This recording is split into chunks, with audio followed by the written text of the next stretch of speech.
ایان که مرا برده ای از یاد کجایی؟ بیگانه شدی دست مریزاد کجایی؟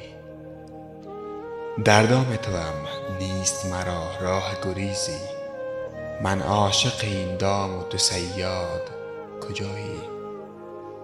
محبوس شدم گوشه ویرانه عشقت، آوار غمت بر سرم افتاد کجایی؟ آسودگیم زندگیم دار و ندارم، در راه تو دادم همه برباد کجایی؟ اینجا چه کنم از که بگیرم خبرت را، از دست تو ناز تو فریاد کجایی؟ دانم که مرا بیخبری می کشد آخر، دیوانه شدم خانه تا باد کجایی؟